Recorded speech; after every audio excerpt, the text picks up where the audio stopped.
Right. We are going to get started. I want to respect everyone's time, so we'll get started right away, 7:30. The only thing I do on time, ask my wife, but we'll get started. Thank you everyone for joining the Kabbalah of Meaning. This is a very brave step for all of you to give away some of your weeknights, and I am praying and hoping that this should fulfill its purpose, and it should give you the life and vitality that we hope to gain when we talk about meaning.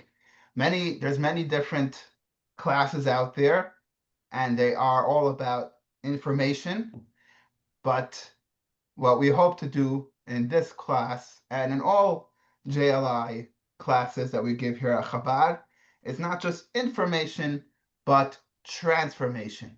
Information that tools that we could take from not my wisdom, the wisdom of Judaism, of our tradition, and together with the together with the making it relevant and the science of today, and using that to really enhance and transform our lives to become but more of what we could be. And that's really what tonight's about. Um, Especially this lesson. This is the first lesson of a 6-week course. And before that, let me just first set the stage. What is this course about? So I went ahead of myself in the slideshow. I'll be doing that again. You'll have to get used to it. My apologies. So this course is the Kabbalah of meaning. The word Kabbalah could mean many different things in different contexts. Some of you, I'm sure, came because the word Kabbalah maybe to you means mysticism, the mystical part of the Torah. How many of you came for that reason? You could raise your hand. For Mm. got me. All right. Um, some of you came maybe for Kabbalah just means Jewish tradition. In truth, the word Kabbalah has a few meanings. Literally, the literal translation of Kabbalah is tradition. It comes from the word to receive, the tradition that was received from our ancestors. In Hebrew, the verb would be mikabel, to receive. Um, Traditionally, it refers to the mystical parts of Judaism. They're called Kabbalah because instead of, for many years, it wasn't written orally down, it was received from teacher to student. But that is but it's a Jewish tradition and includes mysticism, and we'll definitely be touching upon that throughout this course. But the main part is the word meaning. That's really what we're going to be talking about. The Jewish traditions and mysticism that surround meaning. Now, why do we need a whole course about meaning? And the truth is, it is a very big issue today. You may have seen this in the emails I sent out, but I'll repeat it again. Um, we're living in 21st century America, and we're living in a time that we've never been more prosperity. As dire as the news is, we have the most prosperity ever, right? The news may be terrible because I don't know, the iPhone is a little too expensive, but we have an iPhone. That's better than 50 years ago. We have everything we need. We have soft beds, we have food, and we have shelter. We have things that our grandparents would have thought of as luxurious, luxury. We have bread and butter, as my grandfather used to say. And yet, here in the United States and all over, the world, the whole Western world, maybe precisely because there's so much abundance, there is epidemic of anxiety, depression, and I'm gonna skip to text number 2. And the way we work in this class is when we get to the texts which you have in your student notebooks, I always ask someone that one of our participants to read it, just to get a break from my voice. So, Victoria, could you read for us text number 2? Mental health crisis? Yes, exactly. Okay. Depression, anxiety, and substance abuse have reached epidemic proportions globally. In 2017, 66.6 million Americans, more than half of the respondents on the National Survey on Drug Use and Health, reported binge drinking within the past month. 20 million met the criteria for a substance use disorder. 31% of American adults will develop a full-blown anxiety disorder at some point in their lives, and 19% in any given year. The World Health Organization reports 264 million people on the planet are depressed. Depression is the third most costly disability worldwide. Each year, 17 million American adults are depressed. Over 16% of youth in late adolescence currently face depression, and the impact of depression on suicide accounts for the second leading cause of death in adolescence, rivaled only by death by auto accident. While the stakes of our mental health crisis are truly life and death, many of us also suffer from less debilitating, though still painful conditions: burnout, chronic stress, trouble concentrating and connecting, loneliness and isolation, lives that are rich in many ways, yet feel somehow narrow, hollow, and cut off. Even when we experience success and satisfaction, we may sense there is more to happiness, that life could be more joyful, rewarding, and meaningful. Thank you, Victoria. Now, that was a quote from Lisa Miller, who is a psychologist and an author at Columbia University. Now, that was pretty shocking information. The fact that it's the second leading cause of death among adolescents. And I'm sure there's many, many causes to this. Some will tell you it's the water we drink. Some will tell you it's many other issues. Whatever it may be, I don't know if I know. But I'll do, we could definitely agree that meaning and the lack thereof could be a tremendous contributing factor. In fact, Carl Jung, the famous psychologist Carl Jung, the father of analytical psychology, is what I'm told he was. He made the following statement: about a third of my cases are not suffering from any clinical definable neurosis, but from the senselessness and aimlessness of their lives. That's a third of Carl Jung's cases didn't have a real disorder. They just had a life that was senseless and aimless. And Viktor Frankl, by the way, both fellow Jews. Viktor Frankl, who wrote Man's Search for Meaning, another famous therapist and scholar, he said that today people have the means to live, but no meaning to live for. So this is a really important topic that we need to find out more about, is how do we live a life that has meaning? Someone told me that he found the meaning to life. It was in the dictionary on page 793 between the words lie and lifeboat. Yes, that was the intended reaction, Madeline. But it was, they say that there was, I'll save this one for later. But anyway, the point is that we live in a world that we need to find out the meaning of life.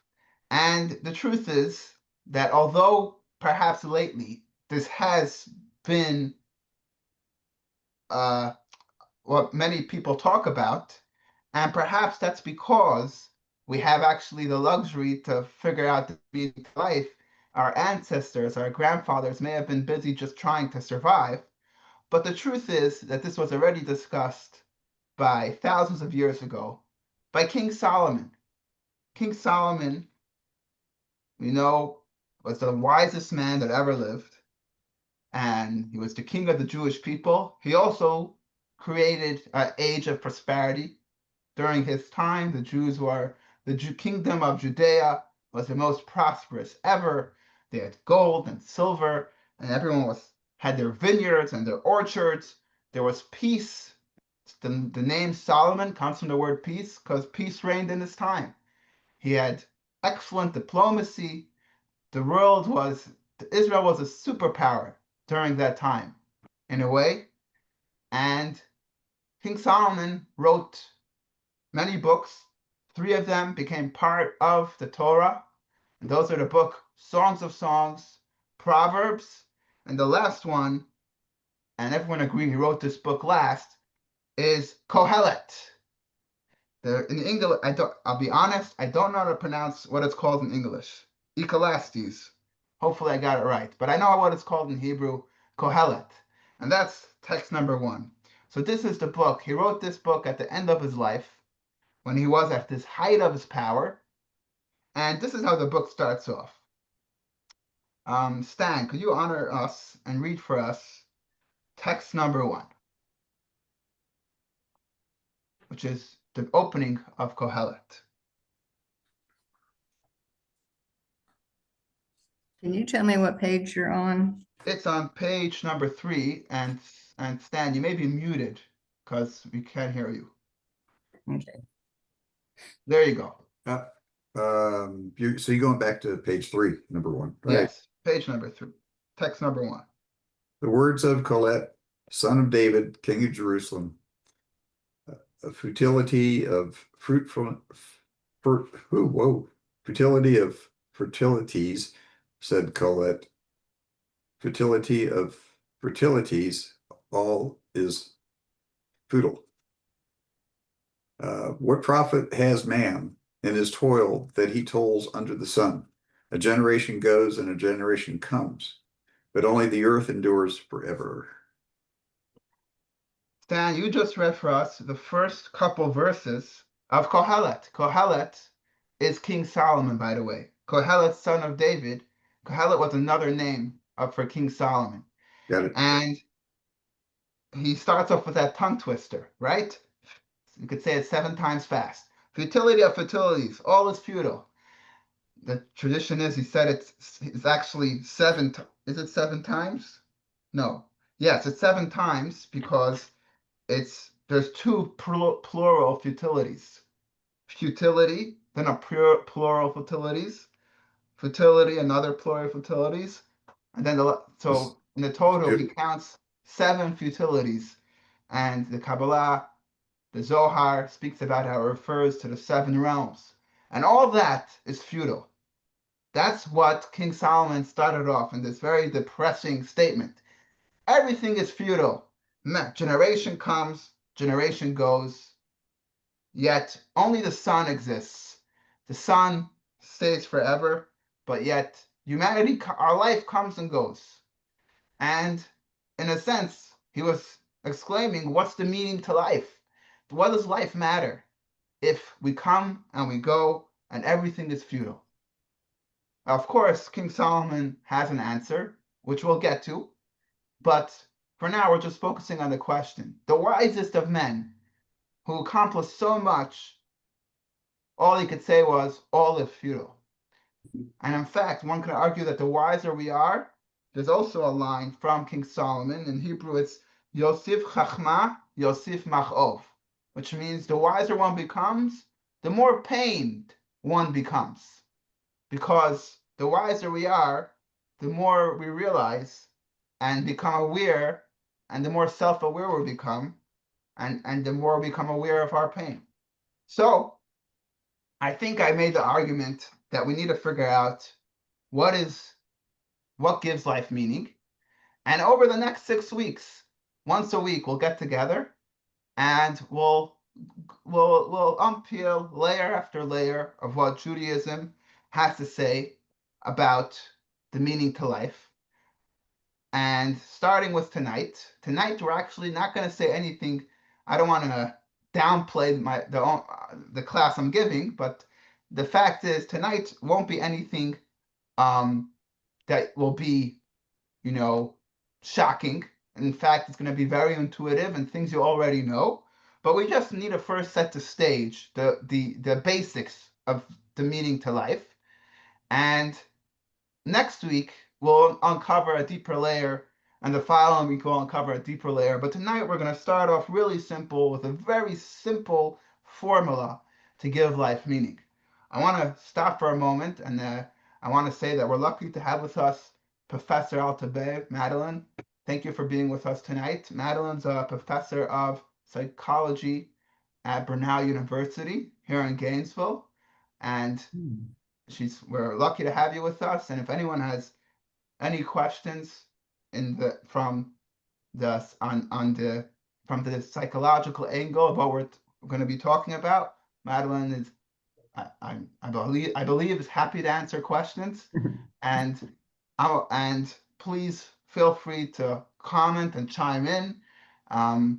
So this is those who know me know that I'm not very formal, and we are all in this together. So and we'll get started. Before I continue, and we get into section 2, which is on page 6. I just wanted to say thank you, Rob, and I will add in that first section with every mental health statistic you cited, it's actually worse. Like Georgia is behind the national average. Really? So we are even more challenged than those Wow. statistics here. Wow. So, point taken. I like comments like that. Thank you for backing me up. And yes, it's unfortunate. And also, I think this was from a few years ago. And pre-COVID, after COVID, it's probably worse. Would that be correct to say? Yeah. Yes. So we're gonna try to just uncover what we could do, because healing starts with ourselves. Now, anyone else have any comments or questions before we continue? I do. Go ahead. When King Solomon was writing his third book, I don't know, I've seen these, I like to watch these biblical archaeology and,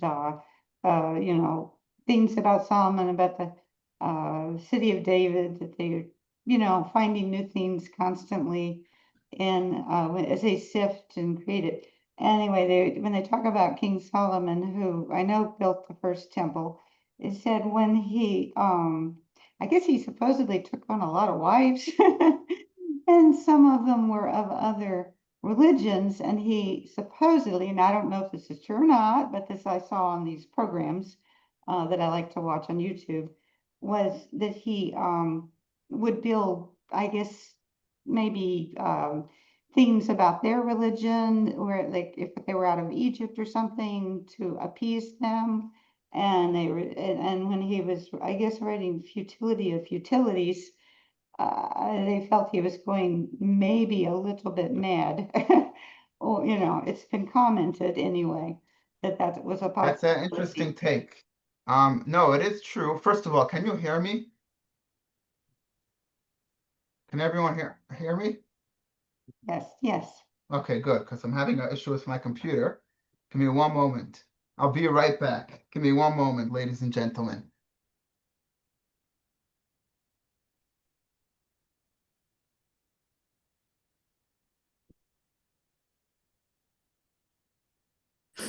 It's almost like a demonstration of the emptiness of no meaning for their.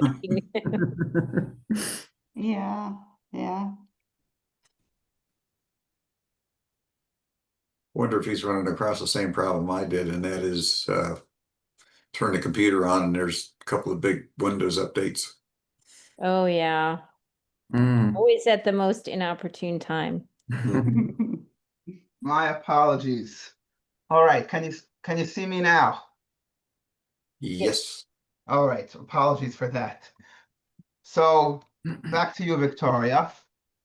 Yes, it is true that King Solomon took on many wives at the end of his life. At that time, it was normal for men to have those kinds of marriages, and part of his diplomacy was marriage, and this is described in the Bible. To make peace, he would marry one of the princesses, and the Torah tells us, the Talmud tells us that that was one of his flaws. For the Torah warned specifically that a king should not have too many wives, and it was one of his he didn't adhere to that, and he was chastised for it. And that's an interesting point. That's an interesting interpretation. So yeah, thank you for sharing. All right, any other points before we continue? All right, so on page 6 you have an exercise in your student books, and I'm going to encourage you all to do it if you have a moment, and I'll do it as well. And it's to write the answer to 3 questions. Question number 1 is describe at least one activity that brings you pleasure and that you find meaningful. So something that's both fun and gives you meaning. Like, for example, right now, for me, teaching this class, it's fun for me because I love talking, and you're all a captive audience. You're here, so that's fun. And it's about meaning, so it's got to be meaningful. So that would be my answer. Then you could describe at least one activity that brings you pleasure, but which you not find meaningful. For me, for example, that would be eating a gallon of ice cream at 10 p.m. The pleasure aspect is questionable, but it definitely is not meaningful, and definitely brings me pleasure. And then there could be an activity that you find meaningful, but does not give you pleasure. We all have examples of that things that we have to do, but we don't enjoy it. It could be going to work, could be, well, that's questionably meaningful, but, giving my kids a bath, there's so many things that are meaningful, important, but not particularly pleasurable. And once you write them, if anyone's comfortable sharing the answer, what they wrote the answer to the first question. An activity that brings you pleasure and that you find meaningful. Anyone like to share? I will. Go ahead. I like to sew, and I sew costumes for the Holly Theater in Dahlonega. And it's volunteer work, but I get tickets to the show, which is great. And I feel like art is important in our life. That's beautiful. That's a great example. It's meaningful, and you're giving to others, and it's enjoyable. Mm-hmm. Right. For me, for example, that would not be enjoyable, mainly because I don't know how to sew. But I could, yes. Anyone else wants to share? Serving others in need. Serving others in need. You find that pleasurable and meaningful. Mhm. Okay. Thank you, Stan. Who could describe to us the second one, an activity that gives you pleasure, but it's not meaningful? That one's a little more invasive. We could skip that one. Okay, now let's go to the last one. Could anyone describe an activity that's meaningful but does not bring you pleasure? If anyone wants to share an example in their life. Exercise. Exercise, great example, yes. Although some do find it pleasurable, but for you and for me as well, Not so much. it's not. Sometimes working as a psychologist, my job is to listen to people's really painful life stories, which is very meaningful, but I don't really derive pleasure from it. Yes. Listening is very hard, as I'm sure you know, and it's very hard work. Yeah. Okay, that's a great example. So what I wanted to bring out with this exercise is, first of all, it's just a good exercise. It's a good way to insert ourselves into the discussion. But also, you'll notice that all of us will probably have different answers. And that's because the first step to finding meaning is to become self-aware.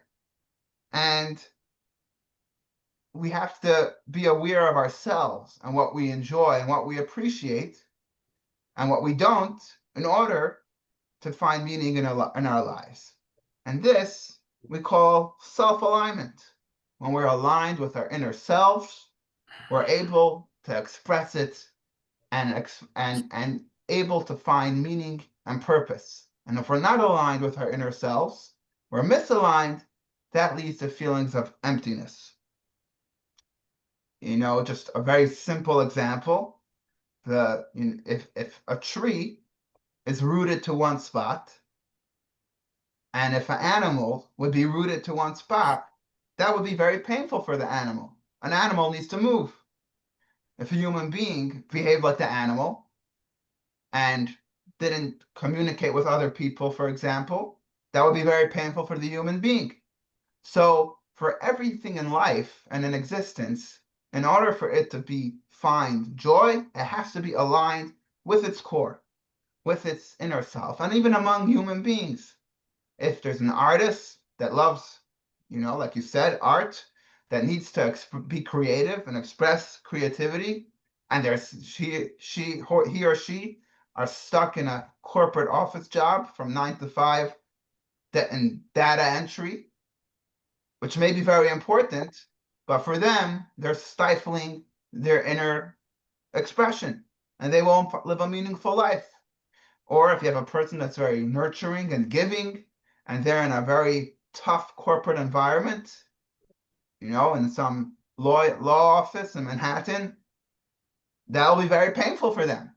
Because, if the introvert is the receptionist and if the extrovert is in the back stocking shelves, the world wouldn't be a good place. We each have to find ourselves and align what we do with ourselves. Now, we're all different, and in order to figure out ourselves, we each take our own journey, and we're going to talk more about that in the coming weeks. But for the rest of tonight, we're going to talk about the four building blocks which every human being could use to align their life with themselves. And like I said before, this is not earth-shattering. This is very simple. You all probably know this already, but this is to set the stage for the rest of what we're going to talk about throughout the rest of the course. So the framework which we're going to use to discuss these four building blocks is going to be trees. We're going to talk about trees, and we're going to see how trees have a way to really, looking at trees could give us a way to understand ourselves. And to start that, we're going to learn an interesting verse in the Torah, which speaks about ethical warfare. Madeline, could you read for us? I don't know if you have the book. Do you have the I book? do.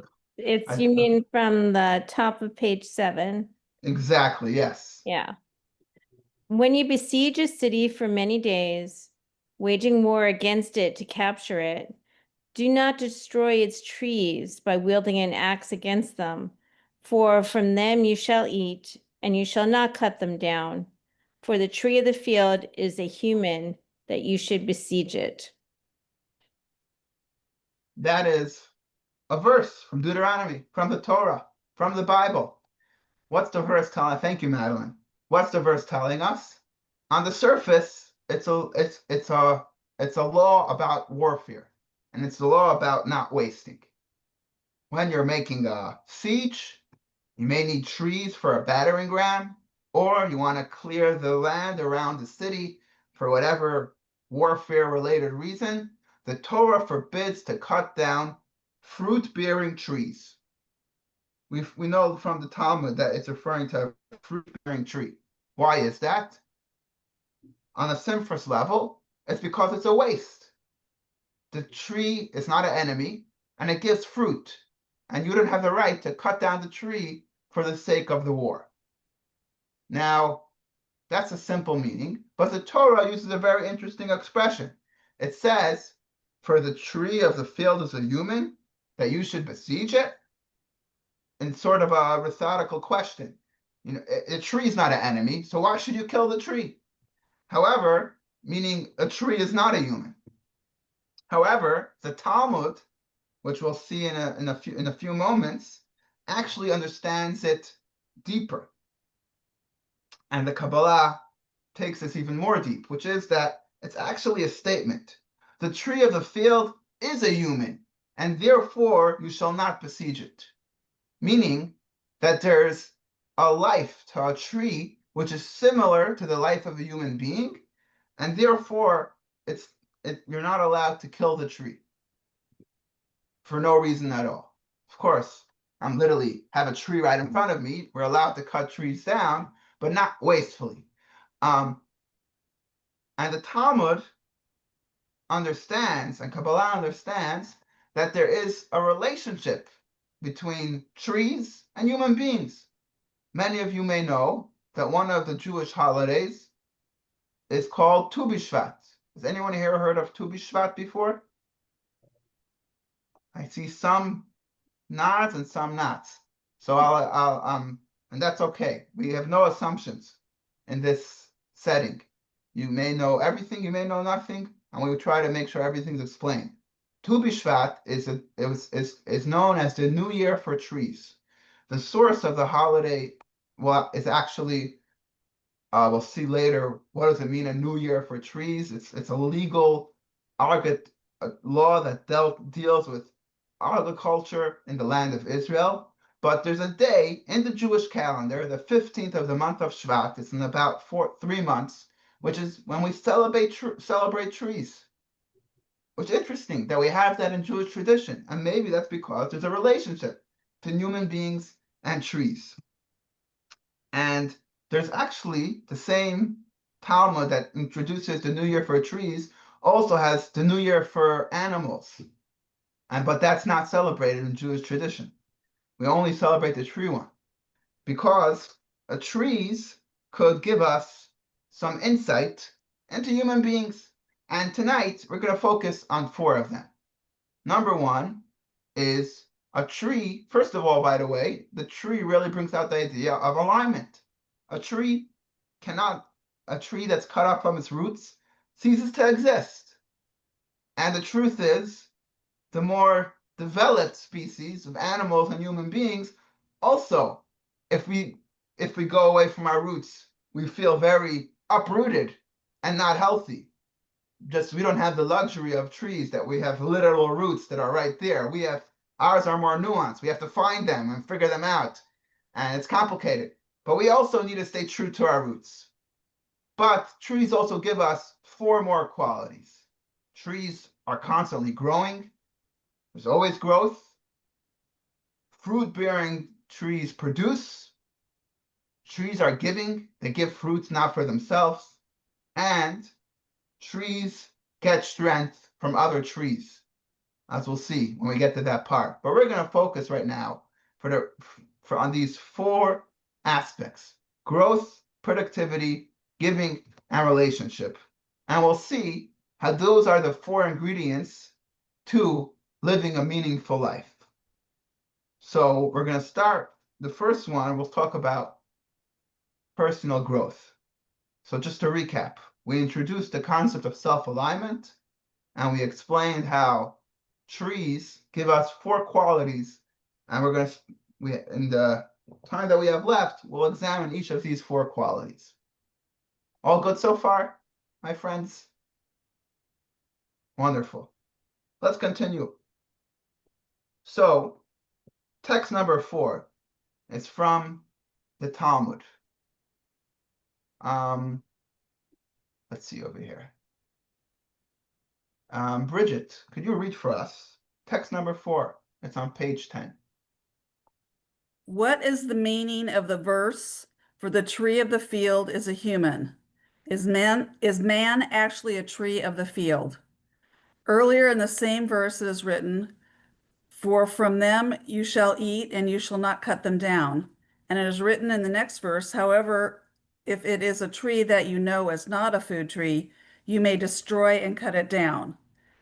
This indicates that there are certain trees that may be cut down while others may not be destroyed. How so?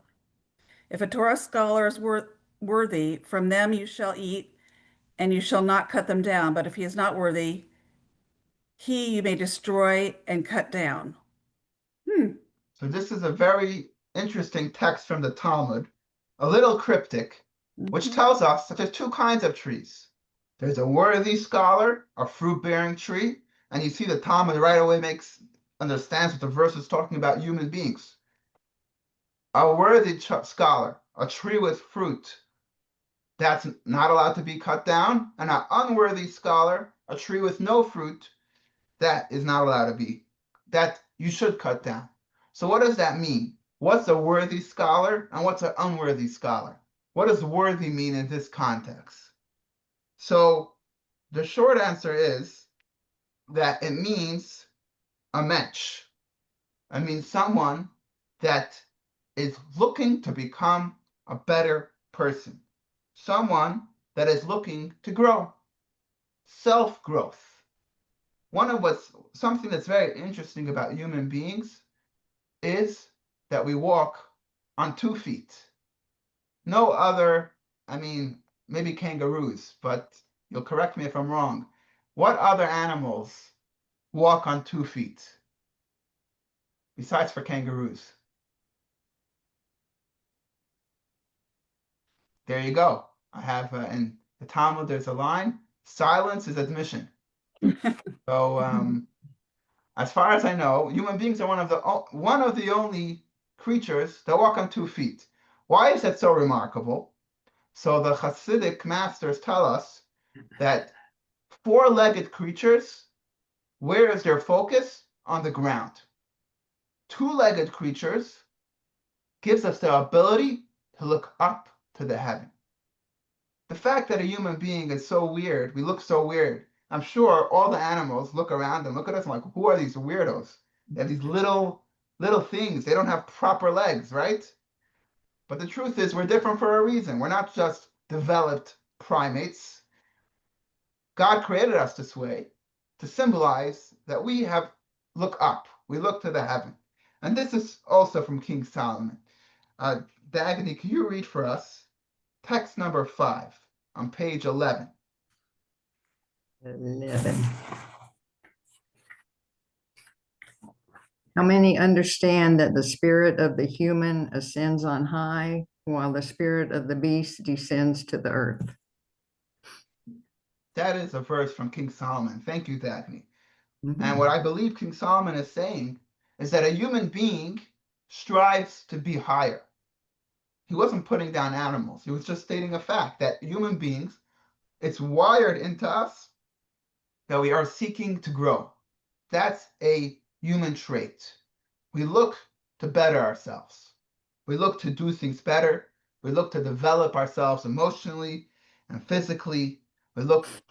We should always want to not be satisfied where we are, but always want to grow as in our relationships, in our maturity, in our spirituality, not go after our impulses and live like an animal, right? What is the term for doing something very impulsive and very wild? Party like an animal, right?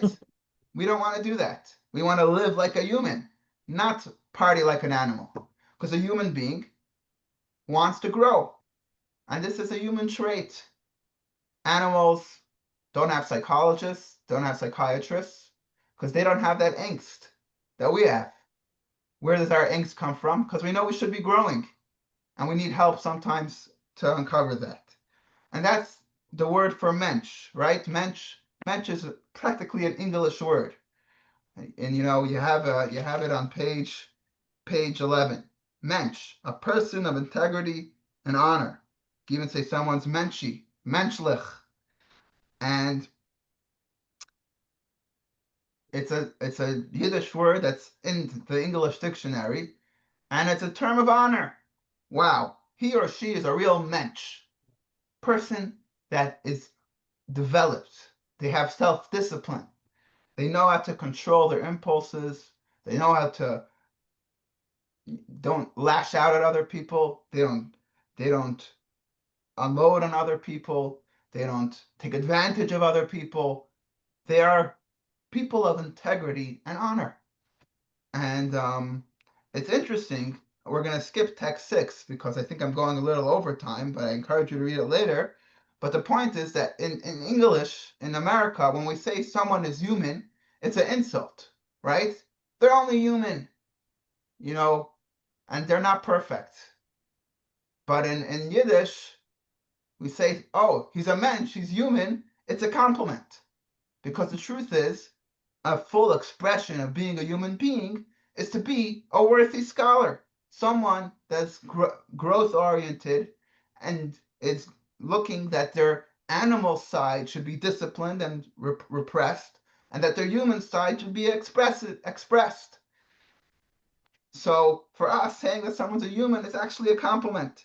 Where the crown and the Torah believes that a human is the crown jewel of creation. The world was created for human beings to lead it. And we have to learn, we have the ability to act not in the way our instincts lead us. Someone that, like I said earlier, following our instincts, we consider to be animalistic. Why? Because an animal doesn't have the ability to repress its instincts, right? We know that animals are very wise and very intelligent, but their intelligence is all a guide to their instincts, to their survival. They use their intelligence to be able to survive. A human being has the ability to go outside themselves and actually repress their instincts, even if it means their survival, in order for a greater good. And that's a God-given nature. That's what makes us human. And it's step number 1 to living a meaningful life.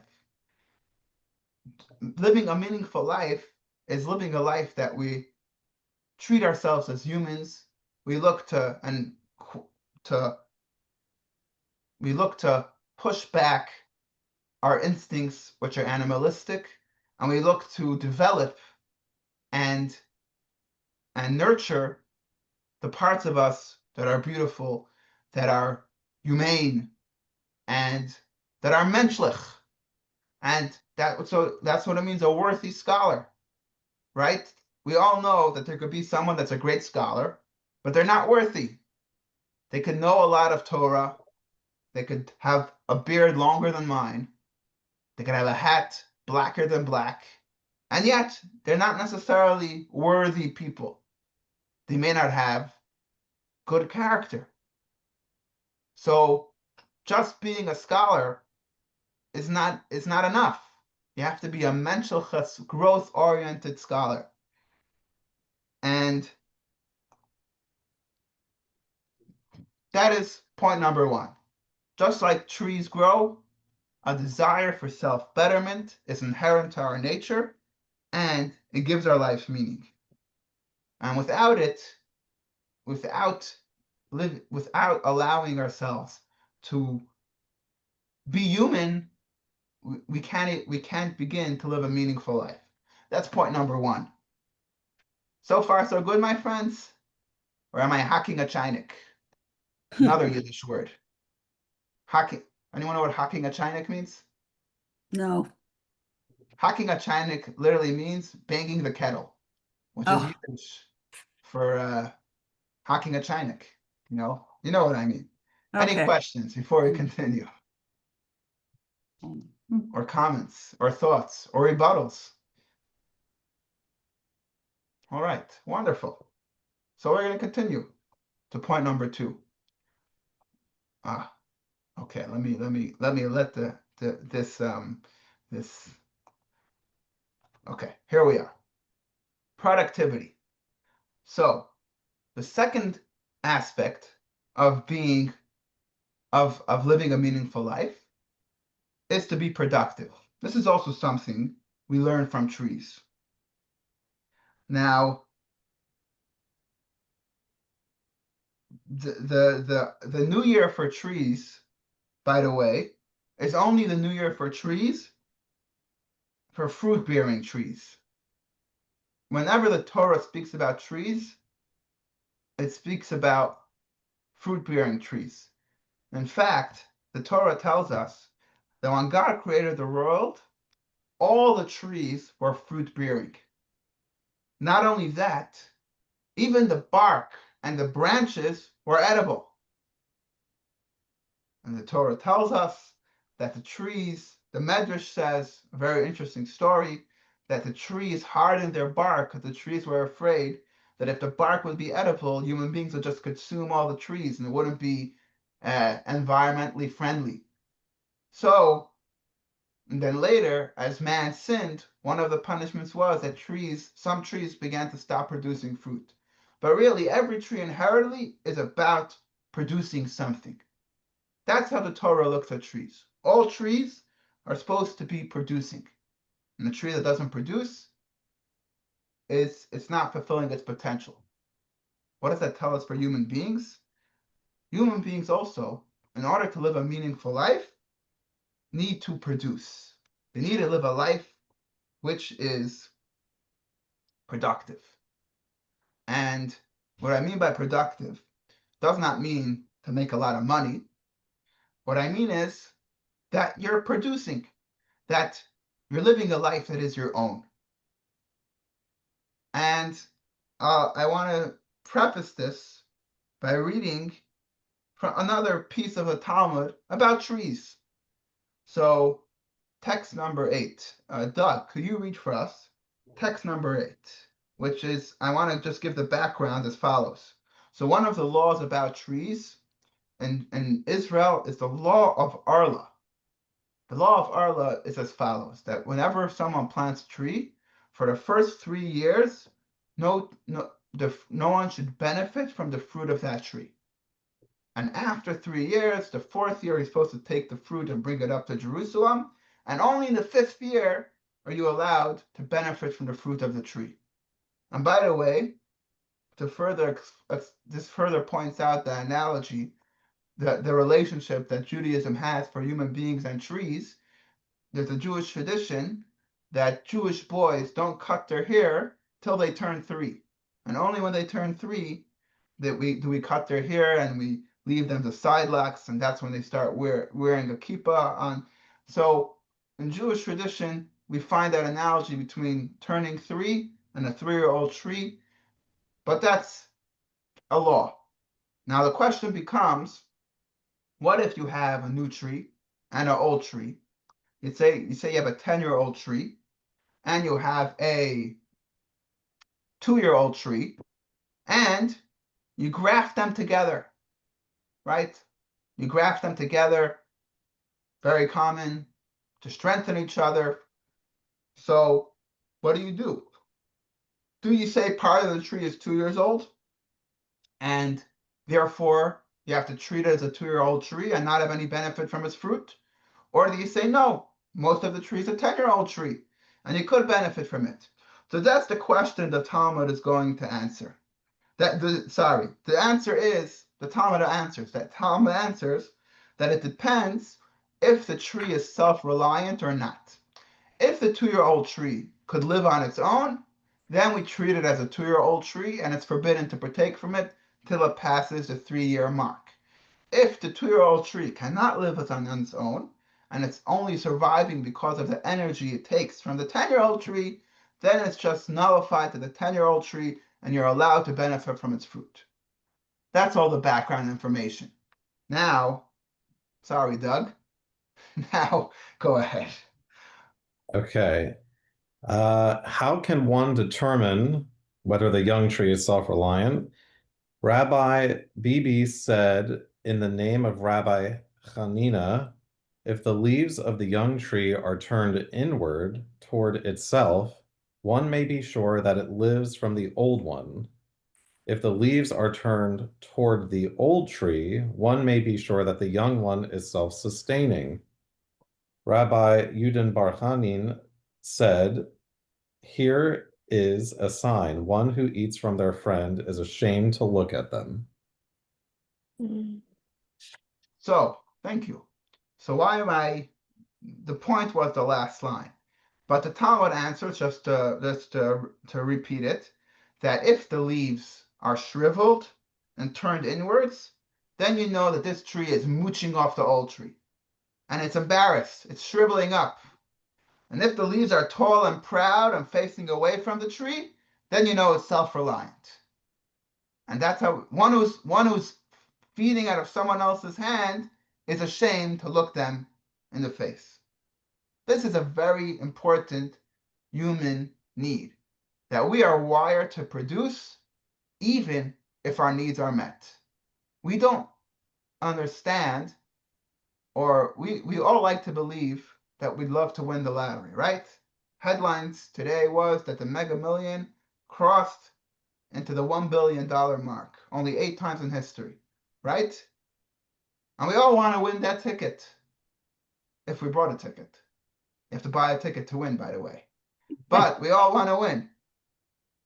We also know that most lottery winners don't live good lives.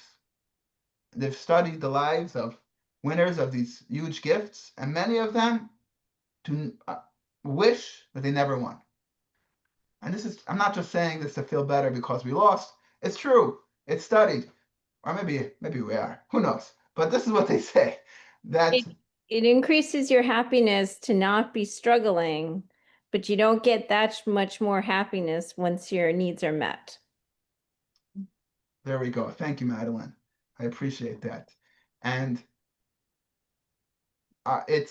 and maybe one can make the argument that it's such a traumatic event that it actually leads to a lot of unhappiness for some people. It could totally throw them off their rocker. It could ruin relationships, but that's a different topic. But you're saying money in general. Someone who has a lot of money doesn't solve all your problems, correct? Doesn't it contribute to being happier beyond your basic needs being met? If your basic, if you go from poverty to like comfortable middle class, that makes you happier, but you don't get much happier than that from money. Right. And here's the end, that if we're not producing our own needs and we're living off someone else's money, here we're saying that it actually can make us sadder, because we're wired to produce for ourselves. We're wired to give, to live off our own. And in fact, there's a very interesting Talmudic law which goes as follows, that if someone is, let's say, there's a law about returning lost objects. So let's say you find a bag of cucumbers on the street, right? And these cucumbers, you know that if you keep them at home and you post on Facebook, I found a bag of cucumbers, there's enough signs that a person will be able to say, oh yeah, those are my cucumbers, I'll come pick them up. So Jewish law is that you're required to, you can't just leave the bag there. You have to collect it and actually search for the owner. And the Torah requires us to look after that bag of cucumbers till you find the owner. Now, especially in days before refrigeration, what happens if, a day or two goes by, the cucumbers begin to rot. So the Talmud asks the question, what should you do? Should you sell those cucumbers? And maybe with the market, you could actually buy 2 bags of cucumbers with the money, right? if you waited long enough. Or, I don't know how that economic works, but just the point is true. Or you keep the cucumbers and they're all going to rot out, and it's possible by the time the owner comes, you only have one cucumber left. What should you do? So the Talmud says, keep the cucumbers, don't sell these and buy other ones. Because a person would rather have the thing that they grew than 10 of someone else's. You'd rather hold on to what was the fruit of your labor than to even have 10 of it, but someone else's. Right? If you've ever been to someone's house and they made a salad with a cucumber they grew in their garden, you're going to hear about it, right? We all know.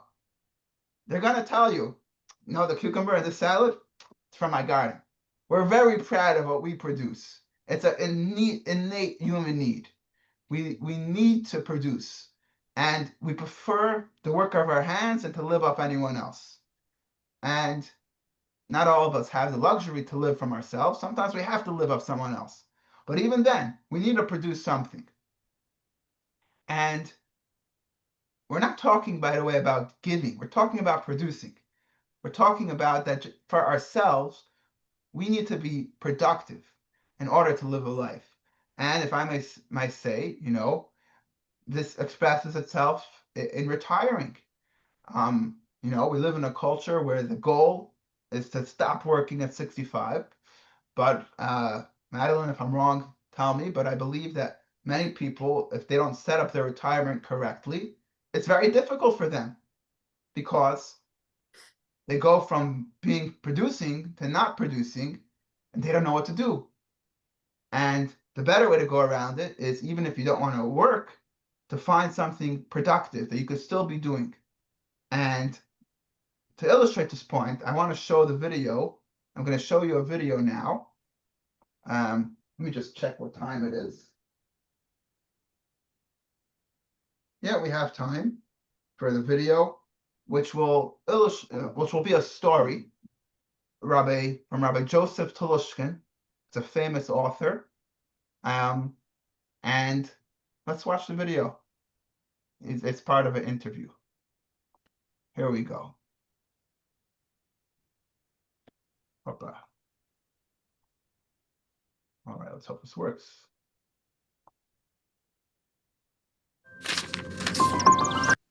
Can you hear the sound of the video? Rabbi Joseph Telushkin is a rabbi, lecturer, and best-selling author.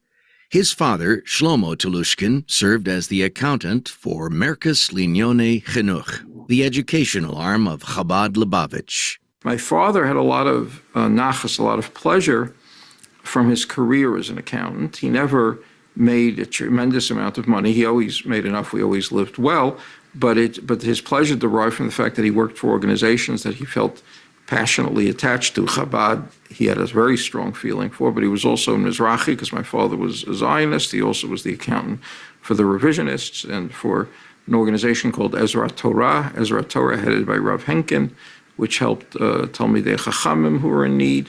So he had a lot of pleasure from the work he was doing. But as he got older, he started gradually to semi-retire and gave up his other accounts. The only account he always kept was the account for Chabad and Merkaz. And in 1986, I at the time was living in Israel, and I got a phone call from my mother that my father had had a stroke. And I immediately flew back. And my mother had somewhat underplayed how serious it was. She just said to me I should come home immediately, but not wanting to make me even more nervous. My father really at first was hovering between life and death, and he was not conscious for several days. And I came back, and every day we would get 2 phone calls, usually from Rabbi Krinsky from the office. The Rebbe wants to know how your father is, and I would report it. And then on maybe the second day or so that I was back, my father came out of his unconsciousness. He was still in ICU in the intensive care unit, and he was a little befuddled. It was, in a sense, my father at the time was 80, and it was very sad. He had always been in very good health, And as I said, he was continuing his work as an accountant, and he always had great pleasure. On Shabbos, he used to give a weekly shiur in Talmud. And my father's life, to some extent, was like a person running full speed ahead who runs into a brick wall. Because all of a sudden, in one day, he could no longer do his work, and he really couldn't learn in any systematic way. His mind would go in and out of being confused, but we would continue to get these calls twice daily. And then one day, about 5 days after my father had come out of his unconsciousness, I pick up the phone, and it was Rabbi Krinsky. And this time, though, he has a question. The Rebbe has an accounting question for your father. So I said to him, but Rabbi Krinsky, you know how sick my father is? And he said, yes, we had a meeting of the leadership today, and an accounting issue came up, and the Rebbe said, ask Shlomo. And, we said, we mentioned your father's illness, and the Rebbe said, I know, ask Shlomo.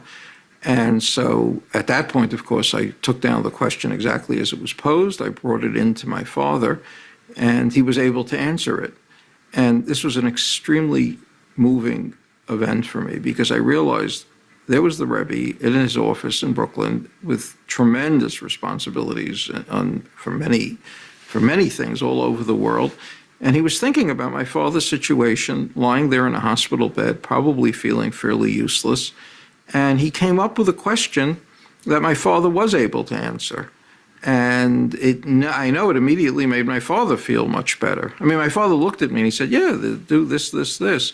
And this had an enormous impact on me, this incident, because it's what really made me aware, to a remarkable extent, of the Rebbe, who had assumed these international leadership roles and yet remained focused on the individual.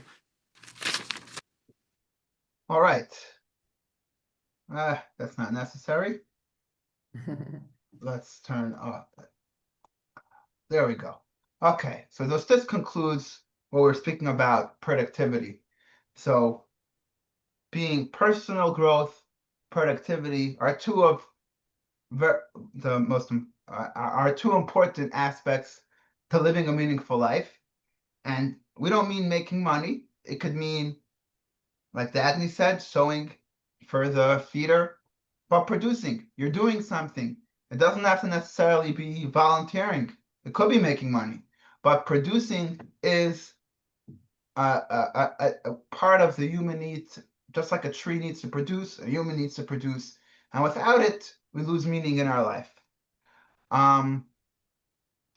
As much as we all say we don't want to work, we don't want to produce, we all know that if we don't, we're not going to feel good.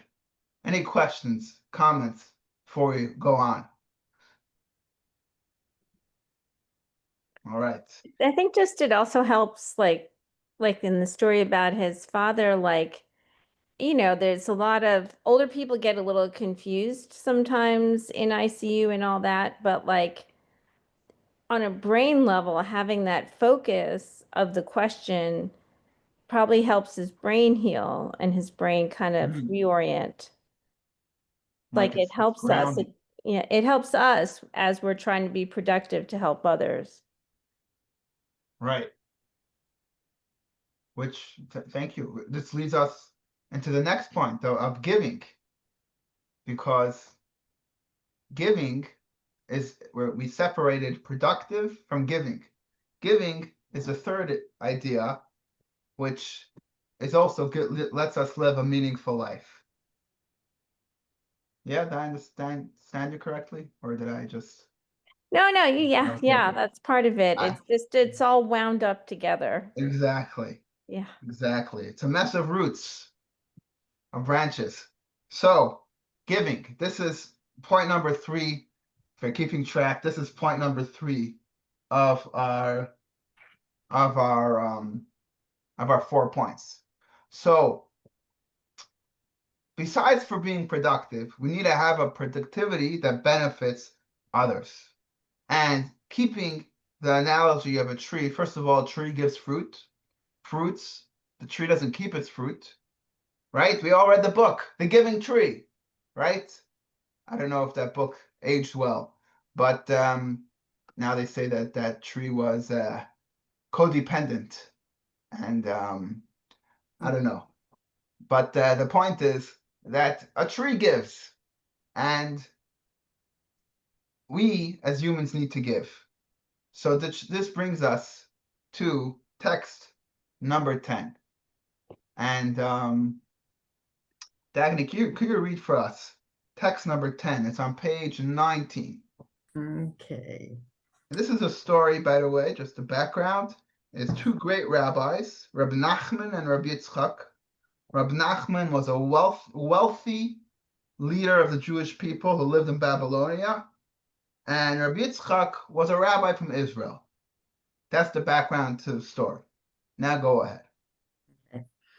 When they were taking leave of one another, Rabbi Nachman said to Rabbi Yitzchak, "Master, give me a blessing." Rabbi Yitzchak said to him, "I will tell you a parable. This situation is comparable to one who is walking through a desert and who was hungry, tired, and thirsty. He found a tree whose fruits were sweet and whose shade was pleasant, and a stream of water flowed beneath it. He ate from the fruits of the tree, drank from the water in the stream, and sat in the shade of the tree. When he wished to leave, he said, 'Tree, tree, with what shall I bless you? If I say to you that your fruit should be sweet, your fruits are already sweet. If I say that your shade should be pleasant, your shade is already pleasant. If I say that a stream of water should flow beneath you, a stream of water already flows beneath you. Rather, I will bless you as follows. May it be God's will that all saplings that they plant from you be like you. So it is with you, with what I shall bless you. If I bless you with Torah, you already have Torah. If I bless you with wealth, you already have wealth. If I bless you with children, you already have children. Rather, may it be God's will that your offspring shall be like you." Thank you, Dagny. It's a beautiful story, but the story has a message that we could be perfect in every way, but the best blessing we have is that others could benefit from it. And this is not only a Torah thought, it's intuitive. And yes, the Talmud is 1800 years old, but we have Stan, could you read for us text 11, which is from Joshua Hicks and Laura Kings, which are two professors, one from both at the University of Missouri. No, apologies. One from the University of Missouri and one from Texas A&M. Go ahead. There's great comfort in believing that your life and actions matter in the grand scheme of things. This conviction is referred to as existential mattering and is a strong component of the experience of meaning in life. While the concept of existential mattering often evokes images of famous and infamous people who have done extraordinary things in their lives, many people gain a sense of mattering through avenues more easily traversed. Research shows that the feelings that you may have made a positive influence on others is, unsurprisingly, almost always associated with the belief that your life is meaningful. Existential mattering then is often rooted in the sense that you matter to others, from helping strangers in need and providing social support to loved ones, to simply being a reliable friend. Thank you. So, science tells us that when we help others, we feel that we're living a meaningful life. And we've known this all along. It's not an earth-shattering revelation. But we know that when we help others, it could be very hard work. We could be depleted. We could be spent. We could spend a whole day, whatever it is, packing boxes. It could be cooking. It could be cleaning. It could be answering questions or listening. And it may not be pleasurable, but it may be meaningful. When we come home, we feel good. We did something meaningful. We helped someone. And this is not only this joy is not only because you help someone, but we ourselves benefit tremendously when we help others. There's a story that the great sage Rabbi Akiva was once imprisoned by the Romans, by the Roman Empire, for teaching Torah. He was visited by one of his students, and the student asked his teacher if he could tell him some Torah. And Rabbi Akiva said, no, I can't, because as you may notice that I'm in jail for teaching Torah. So if I would teach you, that wouldn't improve my situation. So Rabbi Shimon persisted.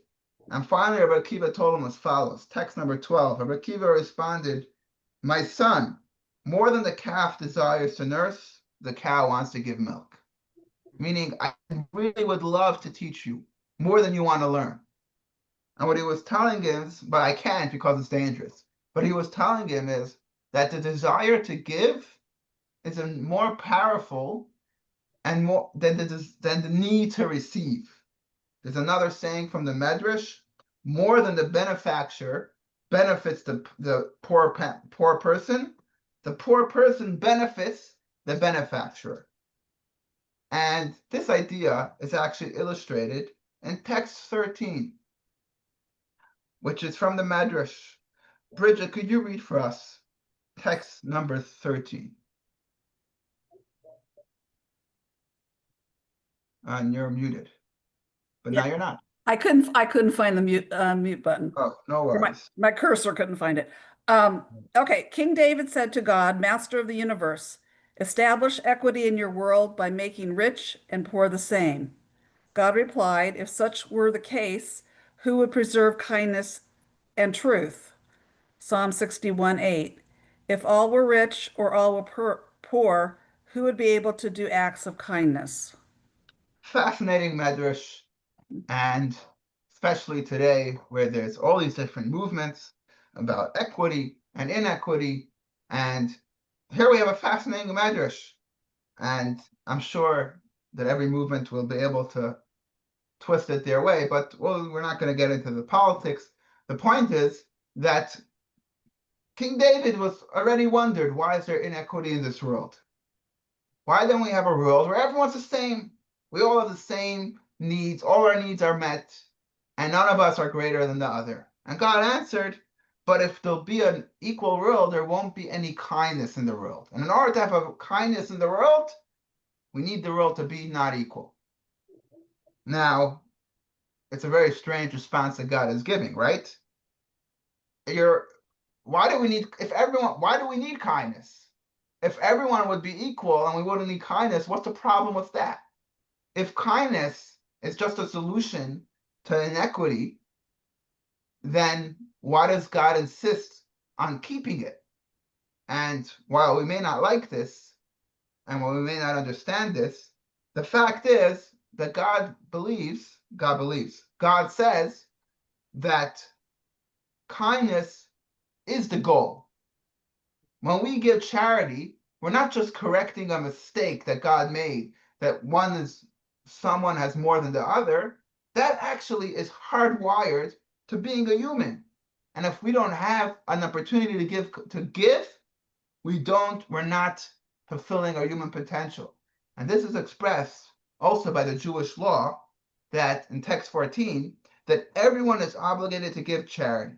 Even a poor person who relies on charitable support themselves must give from what they receive, right? So when it comes to taxes, for example, the poorer you are, the less taxes you have to pay, right? And, there's all these exemptions. But in Jewish law, there's no charity exemption.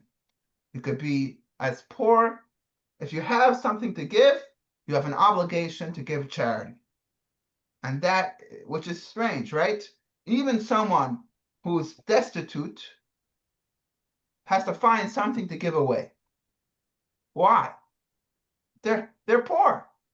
No, why are we that cruel?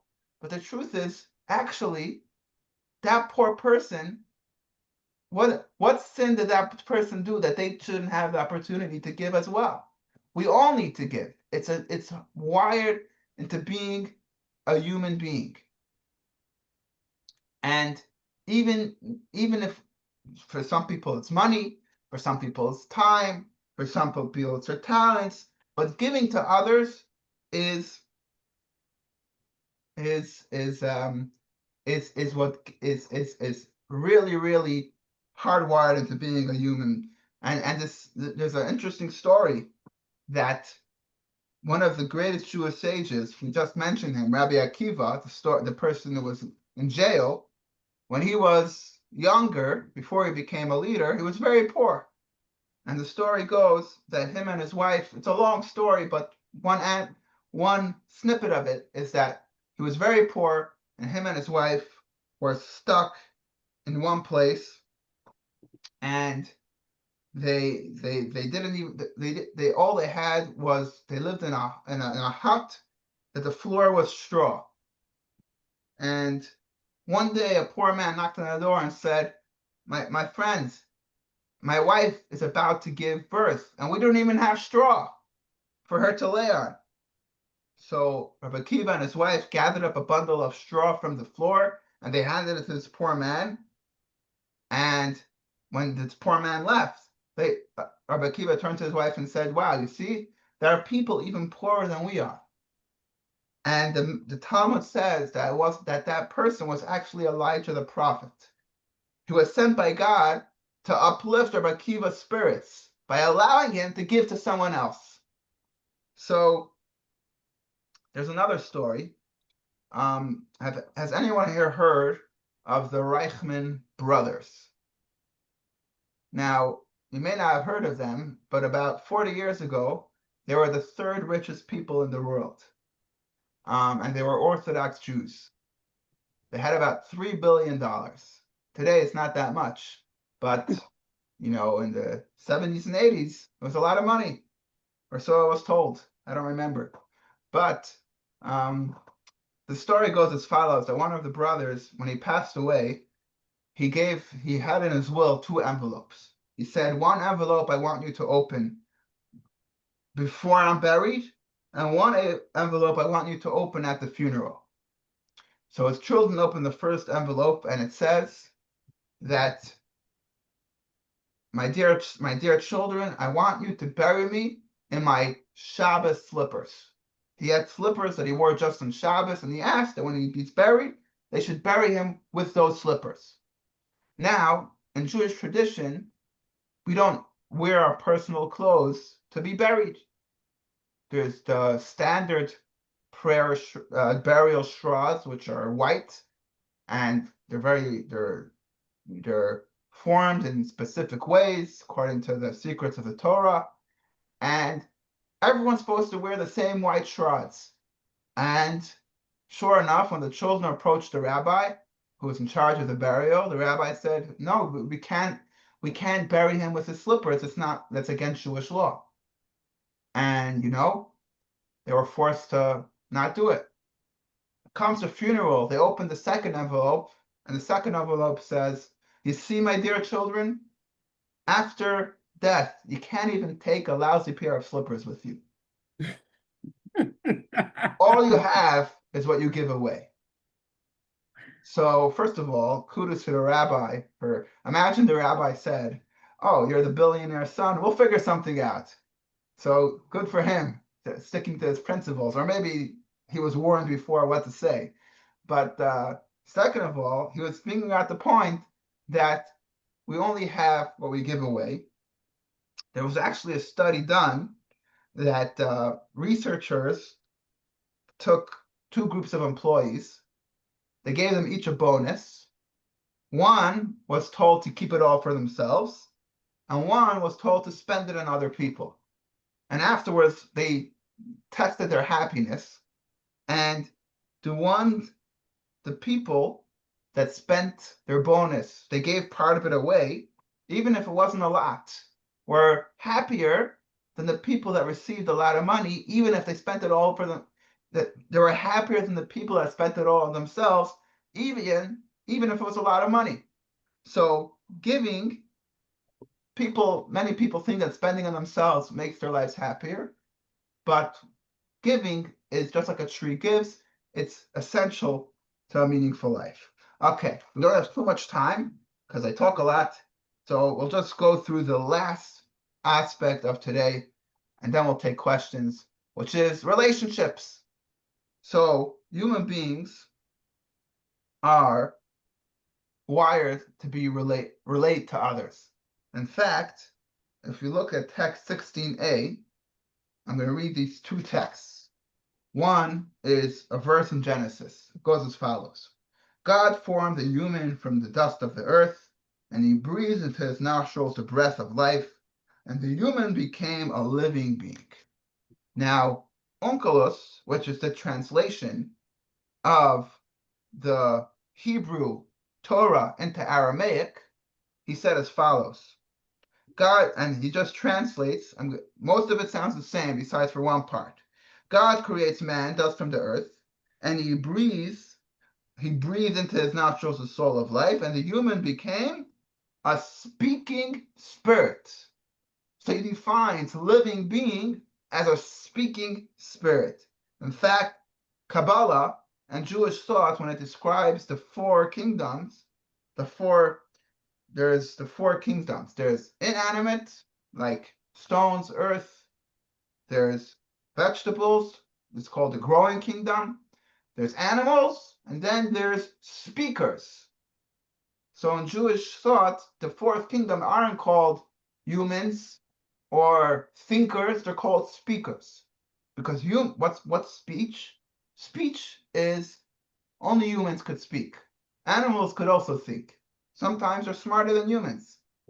But only humans have advanced communication. Speaking is a relationship. Animals also have relationships, as we all know. But human beings' relationship is beyond just survival. It's not just a pack. We're dependent on relationships. Maimonides, in text 17, he writes, human beings are social by nature, and their nature compels them to gather together with others. They are not like other living creatures, which have no necessity to congregate. Rather, their nature requires social gathering as an absolute necessity. And this is expressed in a lot of Jewish tradition, right? And how we celebrate. When we celebrate with others. Weddings, with others. Birthdays, we want to celebrate with others. Even funerals. And in Jewish tradition, we have a week where people are supposed to come visit you, the Shiva week. It's all pain and joy. Our only joy is more joyous with others, and pain is more healing with others. And by the way, we find this also in trees. This one was a little bit of a stretch, but it says some of the tallest and oldest trees on earth are the California redwoods, right? Bridget maybe could tell us more, but the redwoods, I've never seen them. Really? I thought you grew up on in the West Coast. I did, but you know how it is, where you grow Right. and live, you miss a lot of things. Right. Yes. I've never visited the Statue of Liberty either. No. They say real New Yorkers don't visit the Statue of Liberty. Well, see. Only for the tourists. Mhm. But the California redwoods, they're the tallest, oldest living beings on Earth.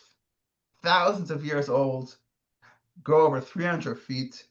Now you would think that their roots, right, are deep, deep, deep in the ground, right? Like an iceberg, right? Like that you only see the tip.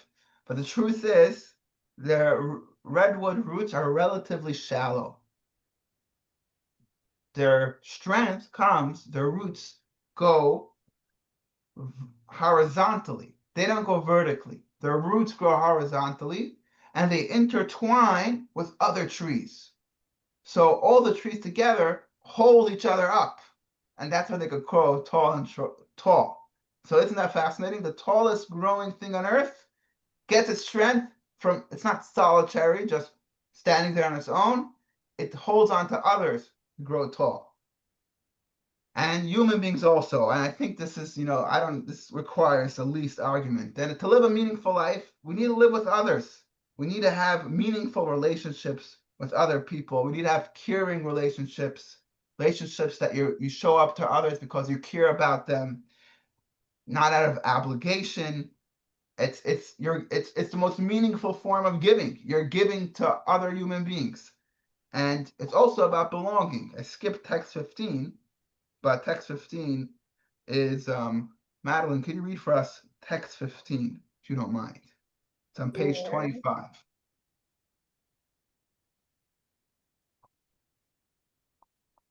If you ask people what their most significant sources of meaning in life are, they perhaps unsurprisingly list their close relationships. That's because one of the pillars of a meaningful life is a sense of belonging. When people feel like they belong, according to psychologists like Mark Leary and Roy Baumeister, it's because they are in relationships with others based on mutual care. Thank you. So living with others gives our life, gives us community, gives us a place to belong. And, we all know this from experience. As some of us are more introverted, some of us are more extroverted.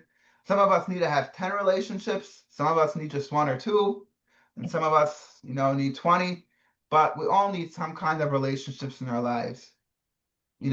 I would say not just relationships, but also community, not just that 1 or 2 people that, that we live with, but also community, friends. There's many different kinds. It's a whole topic for itself, the whole different kinds of relationships we need to live a meaningful life. But my friends, this concludes my speech today, which is that trees could teach us 4 qualities to live a meaningful life: growth, productivity, giving, and relationships. We explored how Jewish thought encourages all of these. A worthy Torah scholar, we have to produce like a tree, and if we don't produce, we're embarrassed. Where God wants us to be giving, and of course, we all need relationships. Now, before I conclude, I'm sure you might be asking yourself, so what's the rest of the course going to be like, right? We gave away the secret, and in fact, it wasn't even that much of a secret. I'm sure we all knew this already in some form or another. And tonight was more just about organizing it and connecting it to trees. But the truth is that a lot of us may have all these things and still find that there's something missing in our lives. We could be growing, we could be productive, we could be giving and have relationships. But there's one ingredient which we did not talk about, and that is purpose. What's the point? Where does it all lead to? And that's something which is integral. And while we wanted, and we're going to talk about it next week. But what I do want you to know is that while meaning seems to be very elusive, I think from tonight we could learn that we all have had meaning all along. We have it. We don't need to go far to find meaning. We need to go deeper into ourselves. And if you'll see you next week, we'll talk about how everything, not only how there's another layer, the layer called purpose. Madeline, do you want to comment anything before we conclude? Just a last comment about Viktor Frankl. He was also a Holocaust survivor and attributed his sense of purpose to what helped him survive in dire circumstances. Yeah. Mhm. And we all know about the hostages that just came out of captivity. And I just heard an interview that many of them read Viktor Frankl's book, and it gave them the strength to go through what they went through. Maybe we'll talk about that more next week. But yes, thank you. Anyone have any questions, comments, rebuttals? The floor is yours for the next few minutes. Just thanks for taking the time for us. Thank you for listening. Yes, thank you. Well, I love to talk.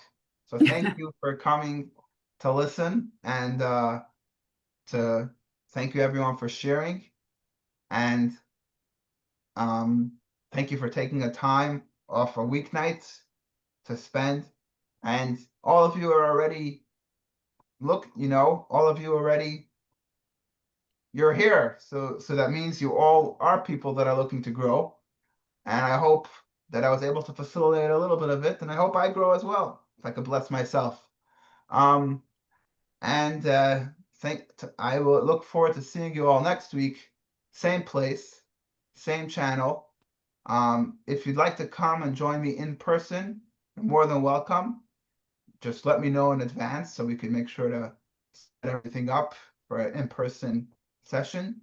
But it'll be next week's Wednesday, same time. And if you have any follow-up questions, you could definitely contact me. I'll be sending each of you an email, which will have a video of what we spoke about today. And I'll also have some more material, I'll have links to some articles and videos to talk more about what we spoke about today, if you want to do some more research. Thank you very much. I'm going to stop the recording now. Thanks.